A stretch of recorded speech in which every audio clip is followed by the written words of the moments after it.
Hey everybody, it's Aubrey Warwick. Today we are talking about 3 different ways to detoxify from toxic people. Now, before we get to those 3 ways, ask yourself this question. Am I addicted to the toxic? What happens is we kind of get this hit, this adrenaline rush around sometimes drama. How do I know this? Well, I've had this happen to me before where we wonder, why are these toxic people in our lives, or the toxic person? Why is this person competing against me? Why is this person doing this or that? And what happens is we don't realize that we are doing a dance with who we are perceiving as the toxic person. And what do you think? Do they think that you are the toxic person to them?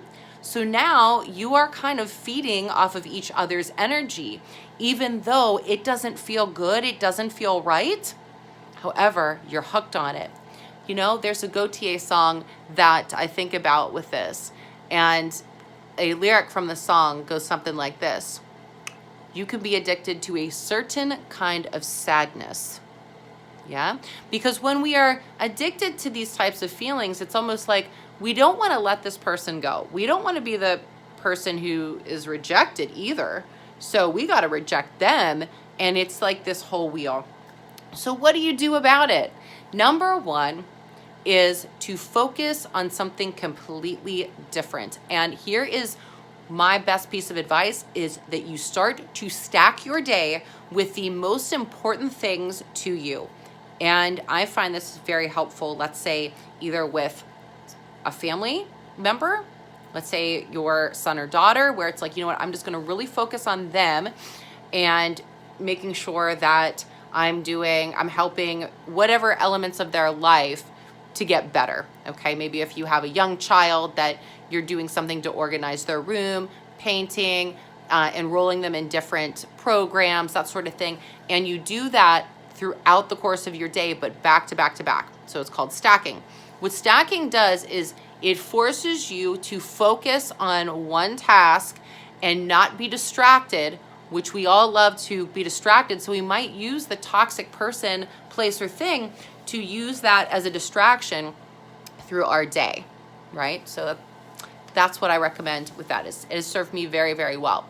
The other thing that I recommend that you do, other than reroute your focus, is very obvious, and it's to limit contact or no contact completely.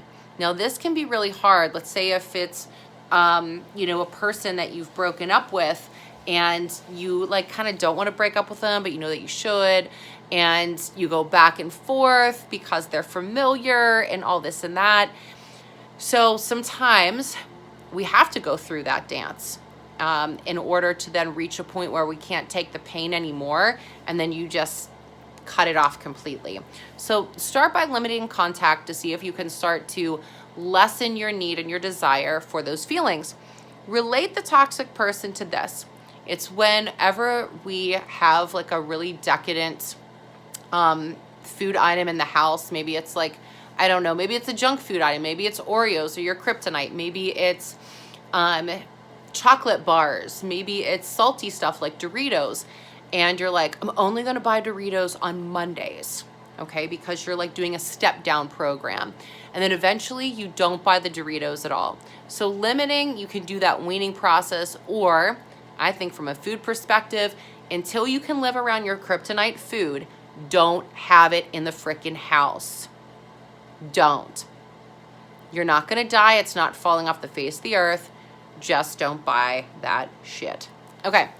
And last but not least, depending on the level of toxicity, it is a matter of just setting some boundaries and saying no. Maybe this person, you're like, Aubrey, I can't break up with my mother-in-law. What am I going to do? How do I know? I'm not a psychologist. So this is what I say. Well, there has to be some boundaries.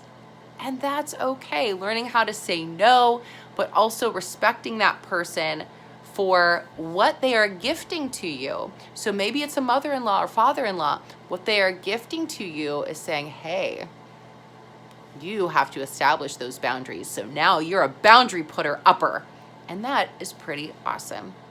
All right, guys. So if you are looking for more behavior change coaching, specifically in the arena of fitness and wellness, nutrition, and to just come out the other side, but the 2.0 version, hit me up. I'm your girl. Especially this week, I'm doing a really big push, booking discovery calls with women everywhere to say, all right, is the 4-month transformation program for you? All right, guys. Ciao for now. Have the best day possible.